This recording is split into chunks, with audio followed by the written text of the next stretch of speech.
3 days after my dream wedding, I got a call that froze my blood. Brenda, the venue manager, said we needed to talk about the security footage and that I needed to see it urgently. Come alone, please. Do not say anything to your husband yet. When I saw those images, my world collapsed. Everything I believed about my marriage was a carefully constructed lie. But before we continue, make sure you are already subscribed to the channel and leave a comment below. Where are you watching this video from? We love to know how far our stories travel. I wake up with sunlight streaming through the bedroom window. It is Tuesday, 3 days after my wedding. I turn my head on the pillow and see Caleb still sleeping beside me, his arm across his chest, breathing slowly. My husband. The word still sounds strange in my head, but at the same time so right, so perfect. I get up carefully so as not to wake him, grab my robe, and go to the kitchen to make coffee. The house still has that new smell, that newlywed scent. We spent our honeymoon right here, in the house I inherited from my Aunt Rose 2 years ago. It is a single-story home, simple but cozy, in a quiet suburban neighborhood.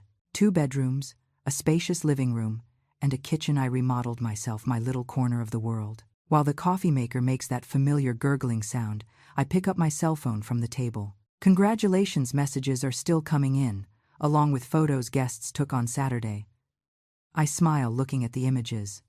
Everything was so beautiful. The venue we chose, Oakwood Gardens, looked exactly as I imagined. Simple decoration with white flowers and amber string lights. About 50 guests, just the people who really matter. My phone vibrates. Unknown number. I answer without thinking much. Hello? Sarah? This is Brenda, from the Oakwood Gardens administration. I recognize her voice immediately. Brenda was the one who helped us when we went to choose the venue. A woman in her 40s, very attentive. Hi Brenda. Is everything okay? Sarah, I need to talk to you about a delicate matter. Her voice changes, becoming more serious, almost tense. Our technician was verifying the security system recordings last night. We had a small technical glitch on Saturday, and he needed to review everything to identify the fault. My heart speeds up without knowing exactly why. Yes? Did something happen? We found a recording from your event. A situation that you need to see personally. I cannot talk about this over the phone. I feel my stomach tighten. What kind of situation? Sarah, please, trust me. You need to come down here and see this with your own eyes. When can you come? I don't know. Today in the afternoon? The sooner the better. And Sarah, one more important thing. She hesitates. Come alone. Do not say anything to your husband yet. You will understand when you see it. I freeze. What on earth could be on those recordings that she cannot tell me over the phone? And why can't I talk to Caleb? Okay, I manage to say. I will head there around 2 in the afternoon. I will be waiting. Forgive me for this, Sarah. She hangs up. I stand there staring at the phone, feeling a strange anxiety rising in my chest. I hear footsteps behind me. Caleb appears in the kitchen, still in his boxers and t-shirt, yawning. Good morning, wifey, he says with that smile that always melts me, and kisses me on the forehead. Good morning, I reply, trying to sound normal. He grabs a mug of coffee and sits at the table. I cannot stop thinking about the call. What is in that recording? I go over the entire wedding in my head. Everything was perfect. Caleb was by my side the whole time. We danced, we toasted, we accepted congratulations. My best friend Jessica was radiant as the maid of honor. His parents were kind. My parents cried with emotion. Everything normal. Everything happy. You're quiet, Caleb observes. Is everything okay? Yeah, just still tired. He smiles. They were intense days, right? But worth every second. I nod, forcing a smile.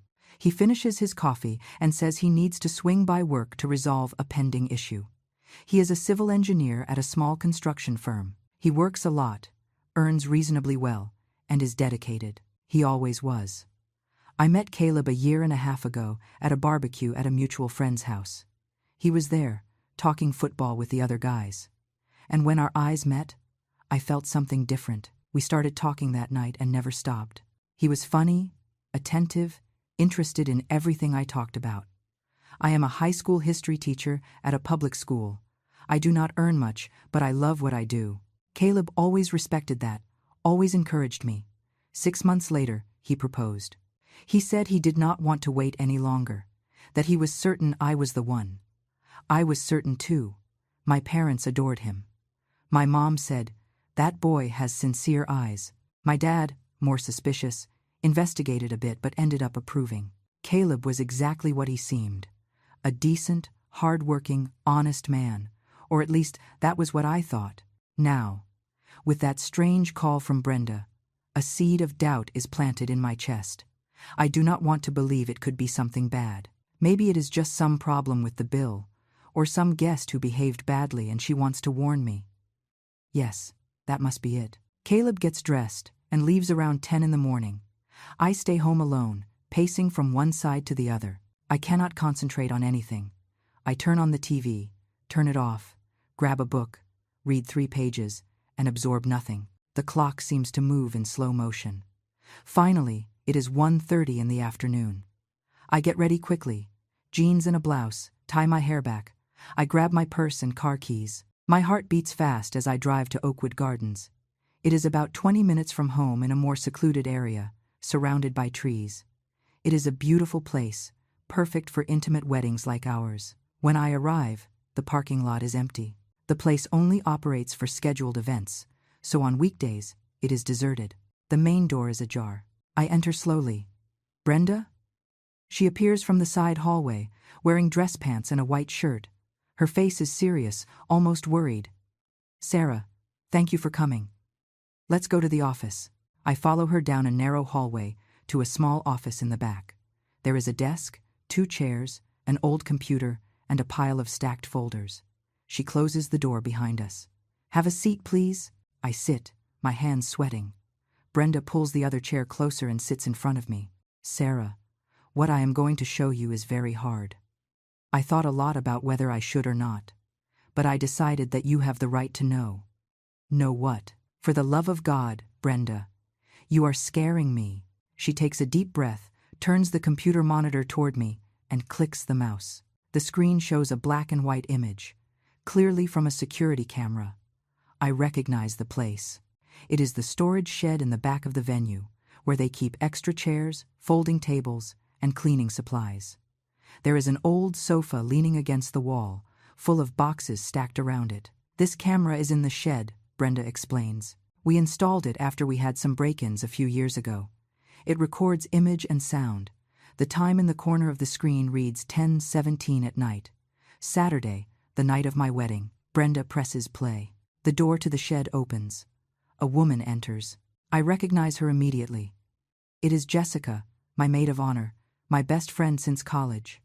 She is wearing the emerald green dress we chose together, her blonde hair falling over her shoulders. She looks back, as if checking if anyone is coming, and then enters completely. Seconds later, a man appears in the doorway. Tall, broad shoulders, gray suit. Caleb, my husband. I feel the air vanish from my lungs. On the screen, Caleb closes the door behind him. Jessica turns to him and says something I cannot hear yet. Brenda turns up the volume. Now I hear her voice, a bit muffled but clear. I thought I wasn't going to be able to handle the whole night. Caleb steps toward her. Relax, it's almost over. Almost over? Jessica laughs, a nervous laugh. Caleb, I am losing my mind, seeing you there, dancing with her, kissing her, telling her you love her. It makes me want to vomit. He pulls her by the waist. My heart is beating so hard it hurts. Just hold on a little longer, my love. Everything is going as planned. And then they kiss. It is not a quick greeting kiss.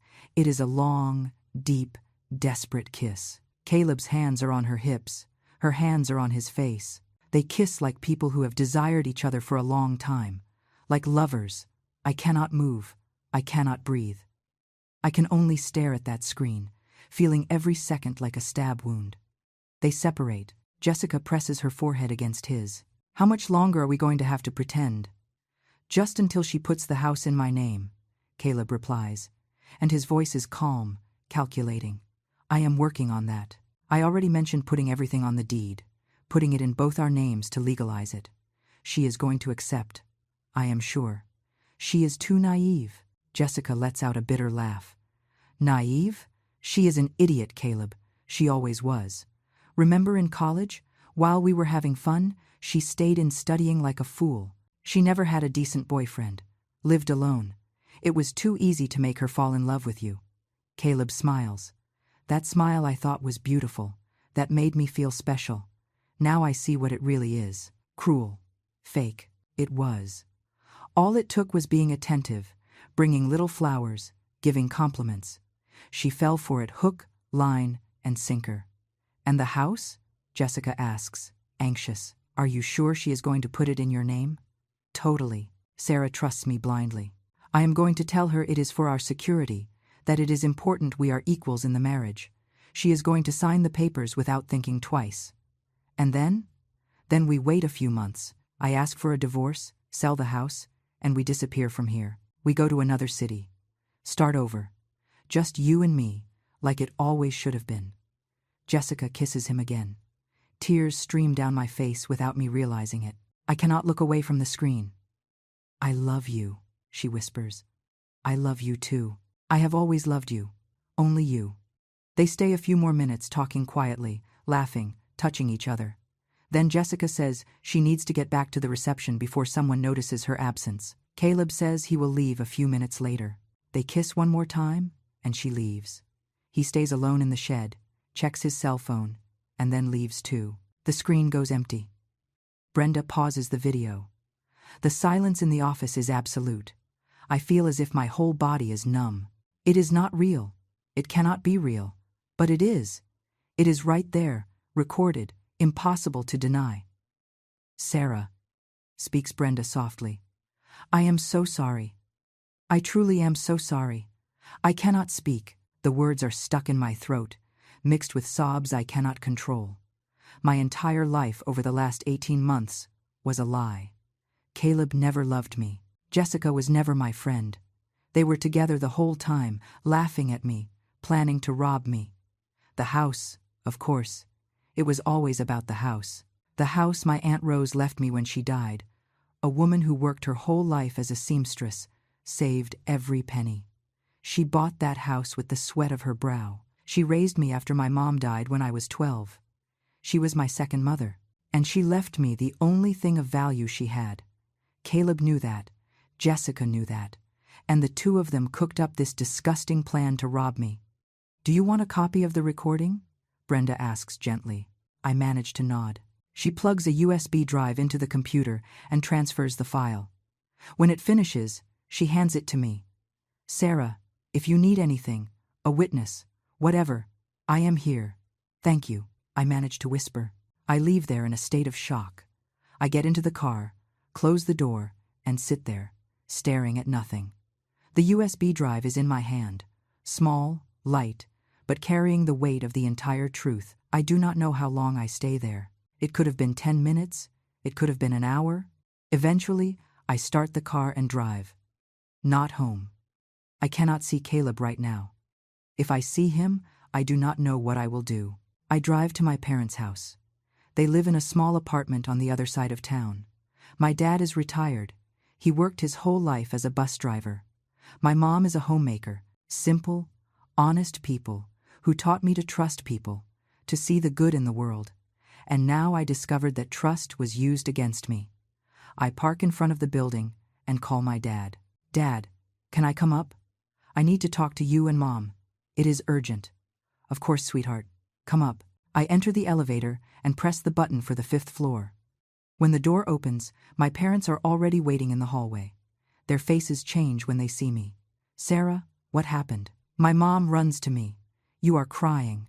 I cannot hold it anymore. I break down right there in the hallway, and my mom hugs me. My dad guides us inside the apartment and closes the door. Speak, honey. What happened? Did you fight with Caleb?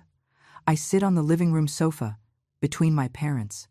I take the USB drive out of my purse and put it on the coffee table. You need to see something. My dad takes the drive, turns on the TV, and connects it to the laptop he uses to watch movies. He opens the file. The three of us sit there, watching that horrible scene unfold again. My mom lets out a choked scream when she sees Caleb kissing Jessica. My dad goes pale, his jaw locked.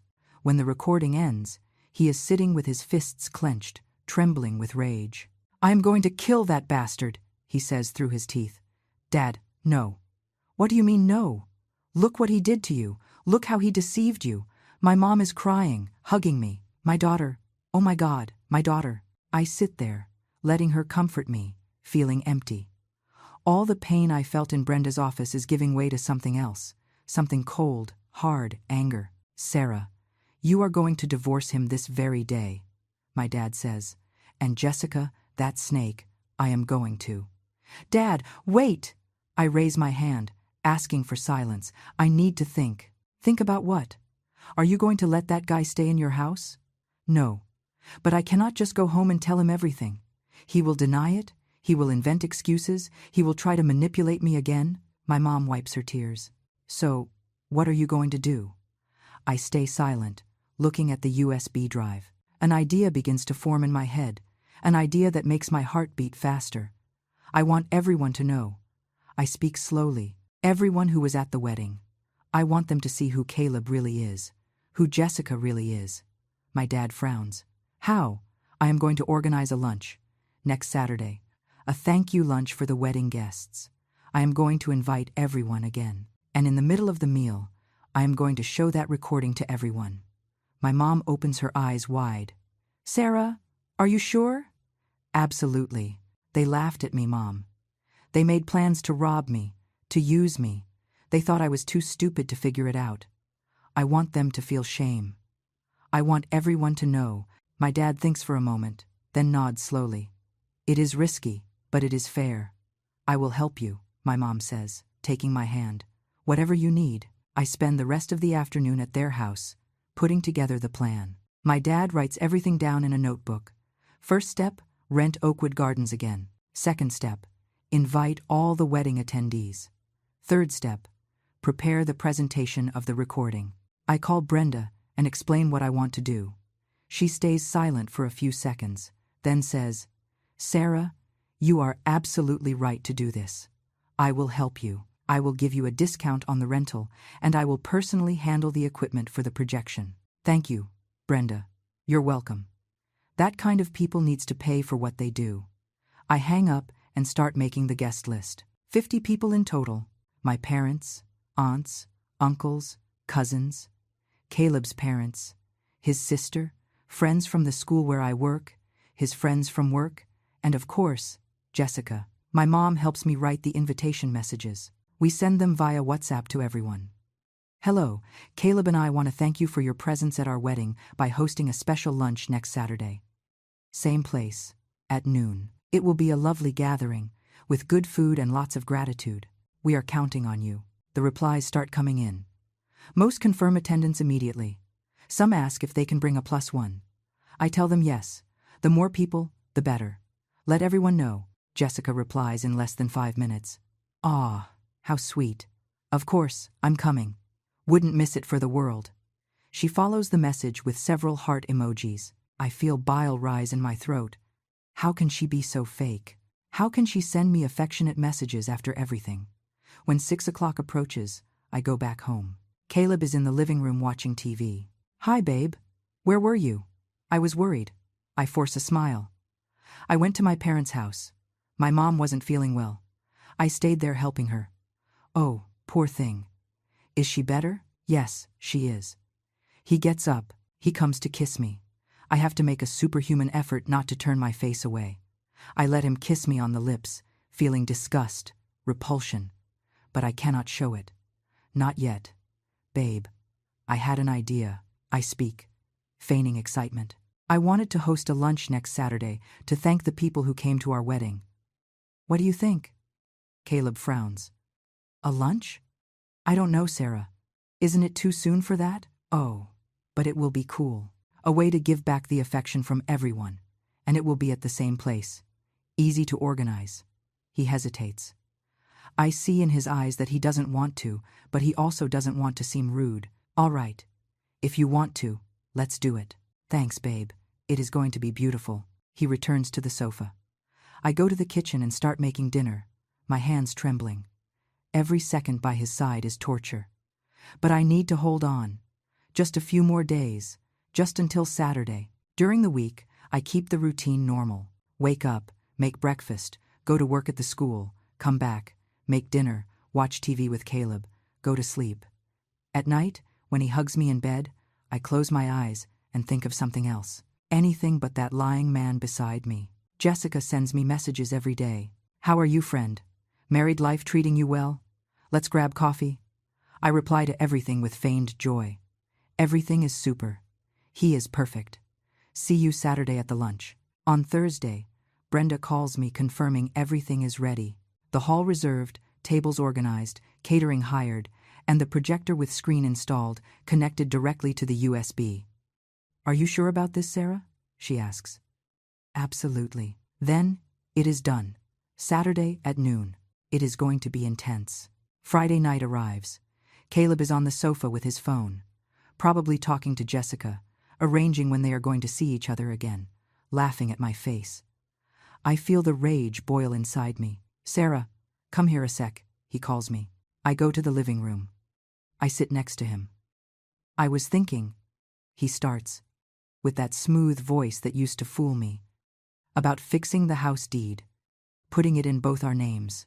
You know, I think it is important. We are married. We have to share everything. I look at him, keeping my face neutral. It is exactly what he said in the recording he would do. Manipulate me to put the house in his name. Oh yeah? You think?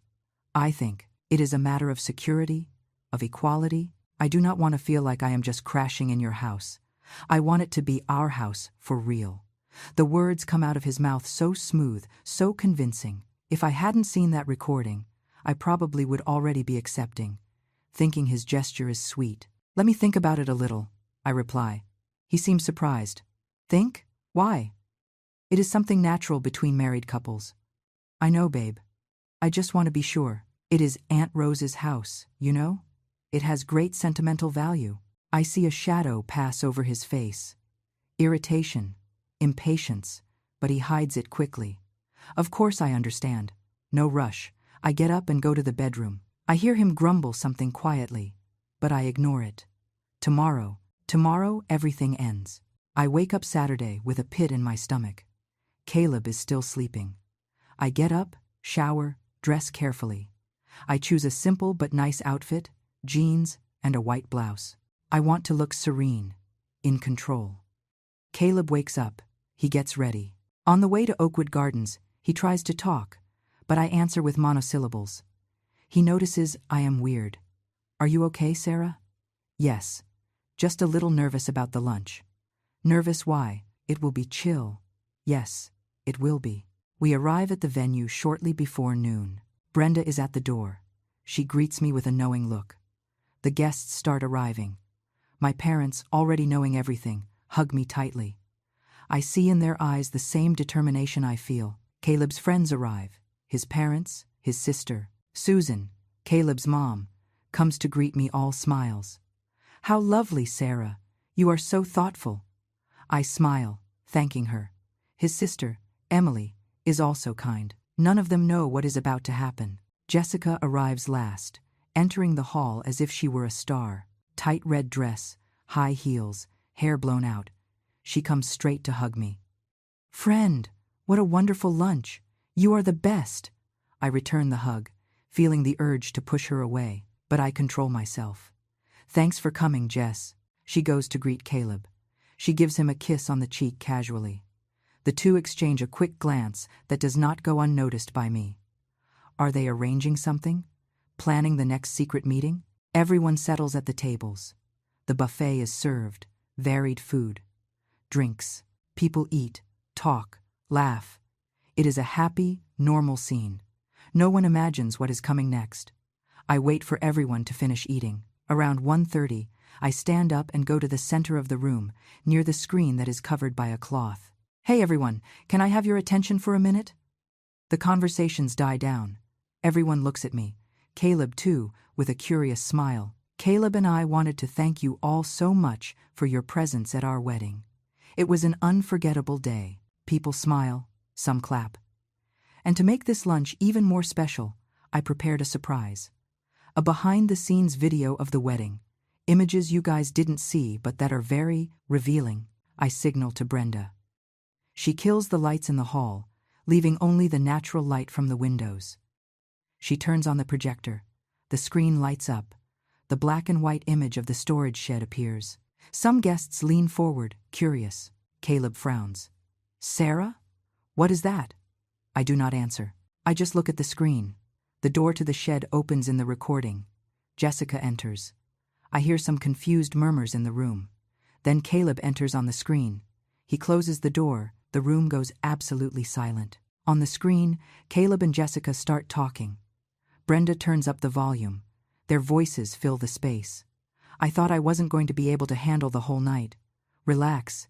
It's almost over. I hear someone gasp. I look sideways and see Susan bringing her hand to her mouth. On the screen, Caleb pulls Jessica and they kiss. Long, passionately. The room explodes in exclamations of shock. Jessica stands up abruptly, knocking over her chair. Sarah, can I explain? Sit down, says my dad with a cutting voice, and watch until the end. Caleb is pale, looking from the screen to me without knowing what to do. The audio continues. Their words, cruel and calculating, echo through the room. Just until she puts the house in my name. I am working on that. She is too naive. It was too easy to make her fall in love with you. Susan lets out a sob. Emily, Caleb's sister, has her mouth open. His friends look at him with expressions of repulsion. Sarah trusts me blindly. I am going to tell her it is important we are equals in the marriage. She is going to sign the papers without thinking twice. My mom is crying softly. My dad holds her hand, but his eyes are fixed on Caleb, full of hatred. The recording continues to the end. Jessica saying, I love you. Caleb responding, I have always loved you. Only you. The final kiss. Their exit from the shed. When the screen goes black, the silence in the room is deafening. No one moves. No one speaks. Then Susan stands up, walks over to Caleb, and slaps him. The sound echoes in the hall. How could you? She screams with a broken voice. How could you do this to that girl? I didn't raise you like this. Caleb holds his face, stunned. Mom, shut your mouth. She cuts him off. I don't want to hear your voice. Emily also stands up, looking at her brother with disgust. You are disgusting, Caleb. Disgusting. His friends start getting up, one by one, leaving the room without saying a word. Some look at me with pity, others with respect. One of them, Michael, stops at the door and speaks loudly. Sarah, you deserve something much better than this trash. Caleb tries to get up, coming in my direction. Sarah, please, let me explain. Explain what? My voice comes out firm, controlled. It is all there, in the recording. Your words, your plans, your lies. It was a mistake. A mistake? I take a step forward, looking him right in the eyes. A mistake is tripping, Caleb. A mistake is forgetting something. You planned this. You deliberately deceived me, lied to me, pretended to love me, all to steal my house. Jessica tries to approach too, but my mom blocks the path. Don't come near my daughter, Snake. Auntie, I just wanted... You don't want anything. You are a fraud, Jessica. A rotten person disguised as a friend.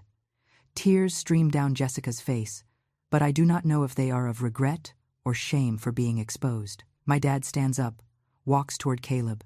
You have 1 hour to get your things out of my daughter's house.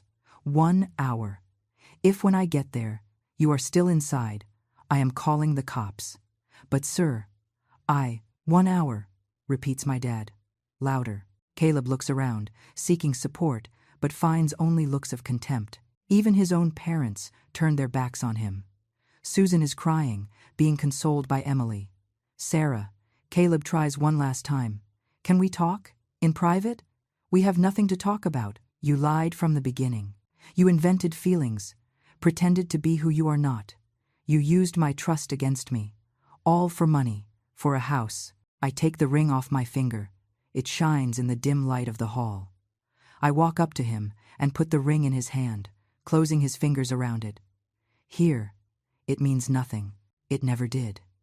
He stands there, holding the ring, without reaction. And Jessica, I turn to her. Our friendship is over. You betrayed me in the worst way possible. You took advantage of my trust, of our history, to conspire against me. I don't want to see you anymore. Never again. Jessica sobs. Sarah, please, let me speak. No, get out of here. Both of you. Get out of my sight before I lose control. Jessica grabs her purse and runs out of the room, her heels clicking on the floor. Caleb hesitates. He looks at his mom one last time. Susan looks away. He lowers his head and leaves too. When the door closes behind him, my legs go weak. My dad catches me.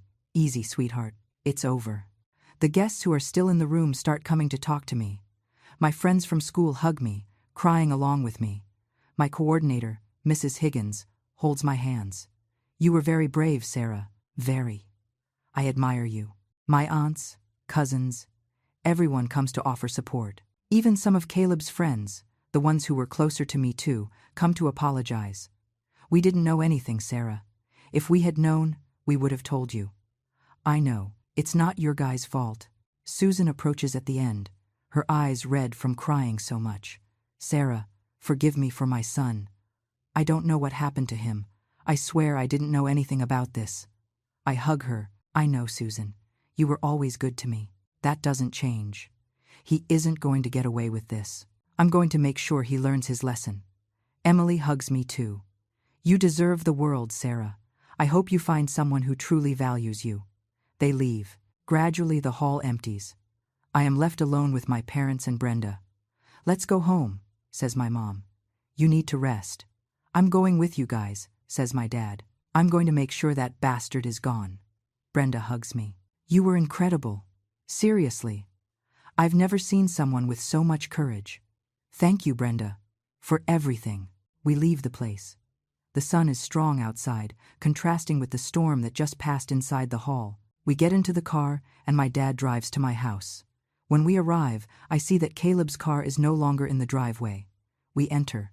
The house is silent. I go to the bedroom. His closet is empty, the bathroom without his products. He took everything. On the bed, there is a folded paper. I open it. It is a handwritten letter. Sarah, I know I have no right to ask for forgiveness. I know I ruined everything. But I wanted you to know that at some point, in the middle of all this, I started feeling something real for you. It wasn't all a lie. Sorry for hurting you. Caleb. I crumple the paper and throw it in the trash. A lie until the end. I do not believe a word. My dad checks the whole house.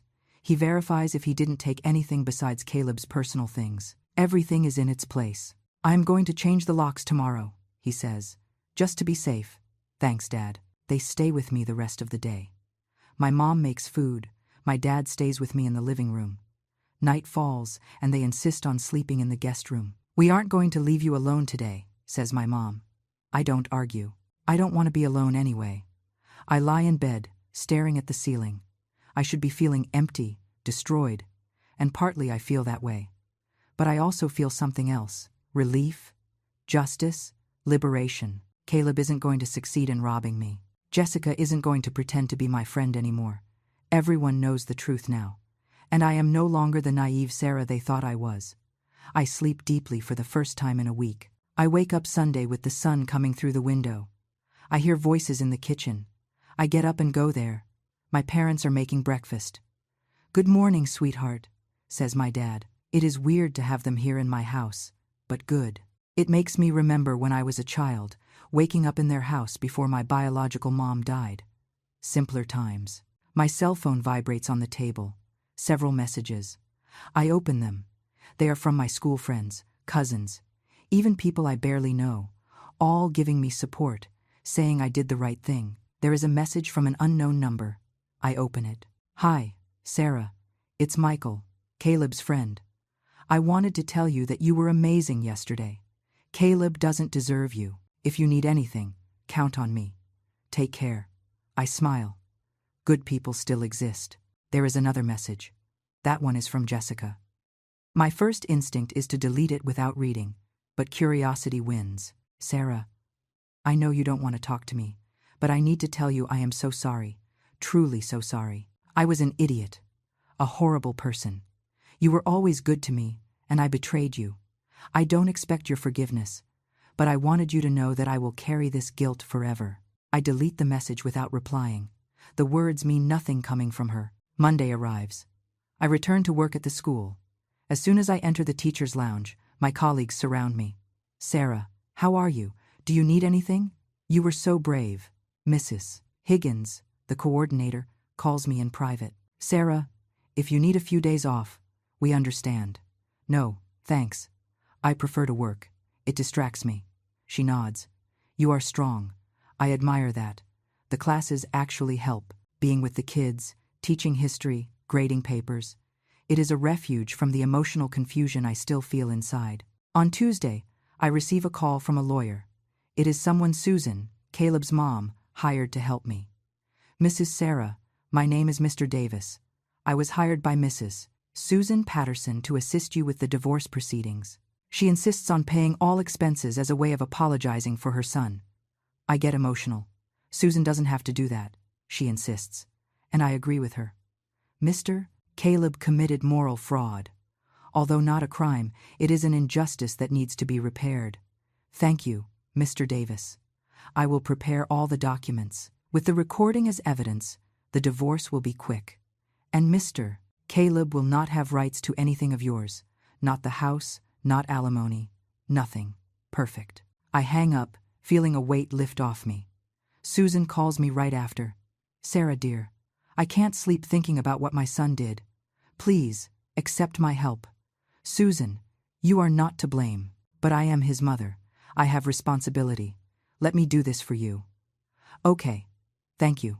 And Sarah, I cut ties with him. I told him that until he apologizes for real to you and becomes a better man, he is no longer welcome in my house. I don't know what to say. Susan was always good to me. It isn't fair that she suffers because of her son. Susan, one day, when things calm down, maybe we can talk. You will always be welcome here. She cries on the other end of the line. Thank you, sweetheart. You have a heart of gold. Days go by. The divorce process moves fast. Mr. Davis is efficient. Caleb signs everything without contesting. I think he knows he has no way to fight against the evidence. 2 weeks later, I get an unexpected call. It is Jessica. Sarah, please don't hang up. I just want to talk for 2 minutes. I should hang up, but something makes me listen. Speak. I broke up with Caleb. Silence. When I saw everyone's reaction at the lunch, when I saw the disappointment in your mom's eyes, in Susan's, in everyone's, I realized what we did. I realized I am a monster. And I don't want to be like that anymore. I ended it with him. I blocked him on everything. And I am going to therapy. I am going to try to understand why I did this, why I betrayed my best friend. I take a deep breath. Jessica, I don't know if I will ever be able to forgive you. You didn't just betray me. You laughed at me. You planned to rob me. You thought I was an idiot. I know, and I am the idiot, because I lost the best friend I ever had because of a guy who is worth nothing. You're right, you did lose her. I just wanted you to know that I will spend the rest of my life regretting it, and that you deserve all the best. I hang up. I have nothing else to say to her. A month later, the divorce is finalized. Mr. Davis calls me with the news. Everything is ready, Sarah. You are officially divorced, and the house remains totally in your name. Thank you, Mr. Davis, for everything, at your service, and if you need anything in the future, you can call me. I look at the ring I had kept in a drawer, the ring Caleb gave me, which represented empty promises. I take it and bring it to a pawn shop. I want to sell it, I tell the clerk.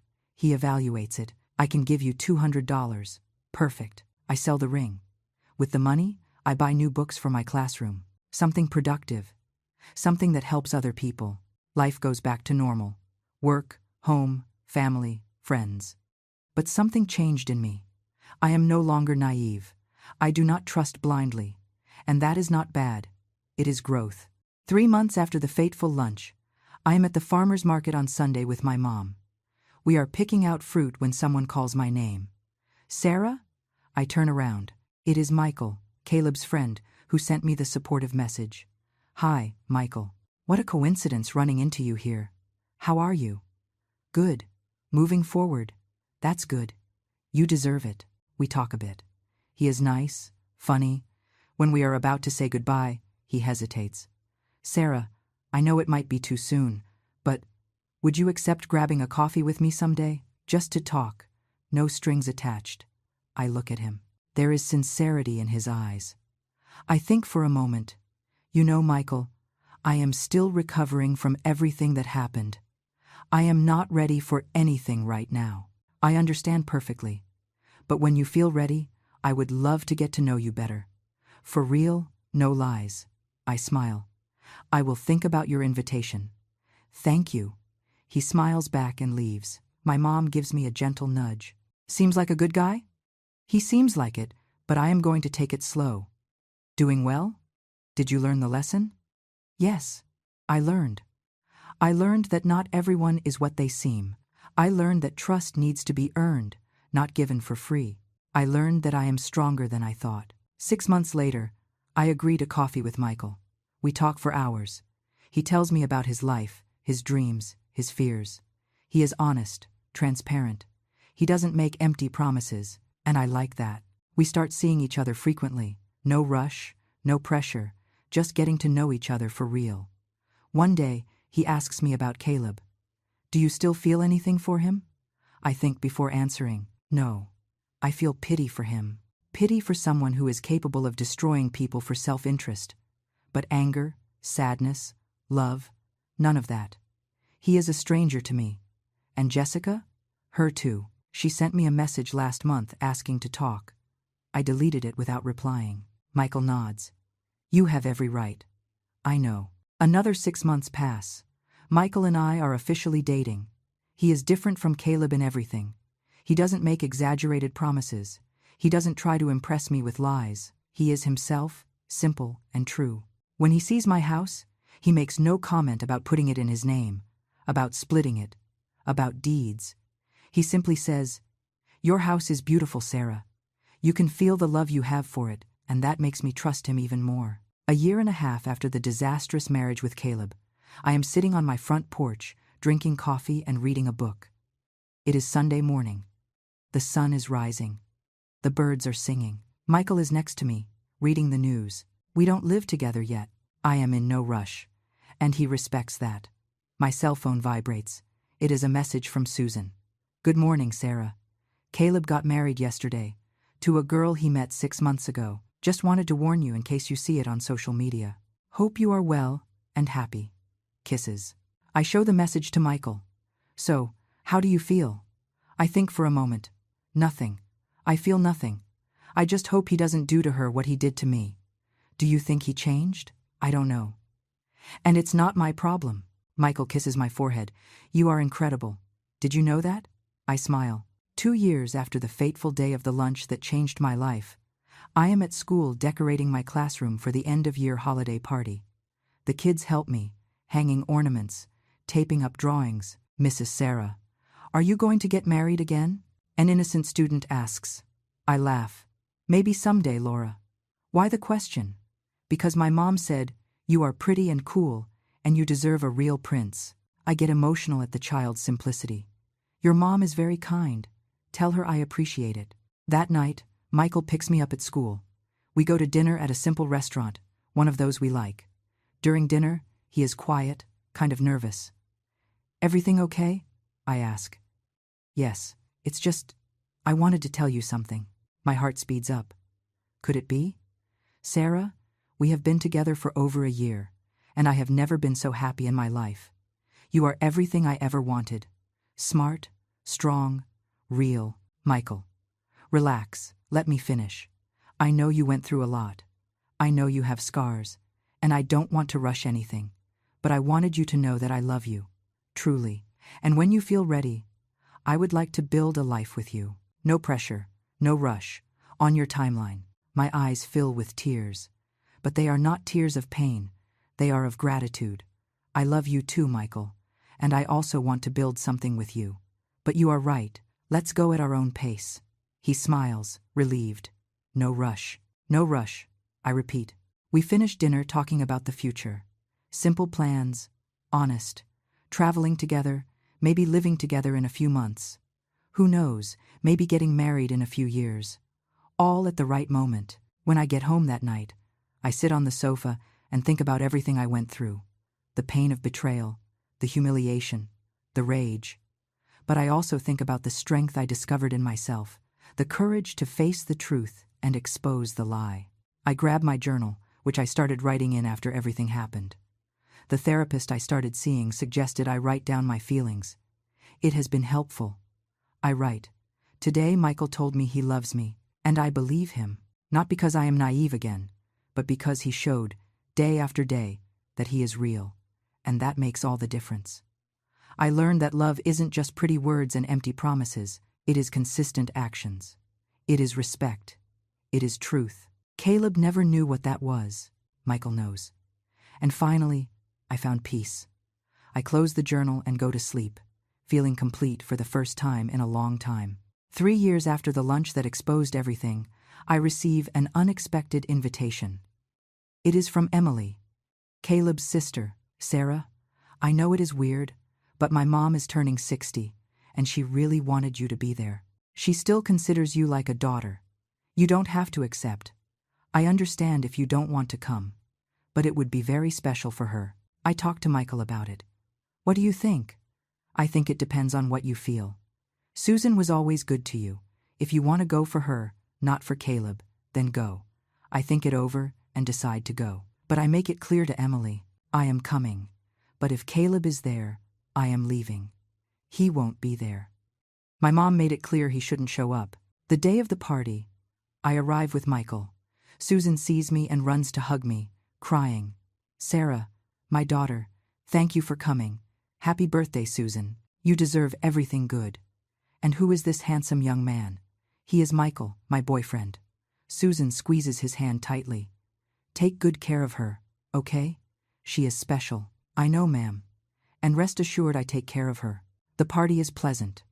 I reconnect with Emily, Caleb's aunts and uncles, some family friends. Everyone treats me well, with respect. No one mentions Caleb.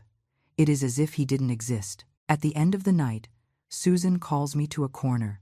"Sarah, I know you don't owe me anything, but I need to thank you." "Thank you for what?" "For exposing my son. I know it was painful for you, but it was the best thing that could have happened. He needed to be confronted with the reality of what he did." "And did he change?" She sighs. "I don't know. He got married again, but I have no contact with him. I cut ties until he apologizes for real to you, and to this day he hasn't done that." "Susan, you don't have to do this for me." "Yes, I do, because values are important, and I am not going to enable a son of mine being dishonest." I hug her. "You are an incredible woman." I leave the party feeling like I closed one more cycle.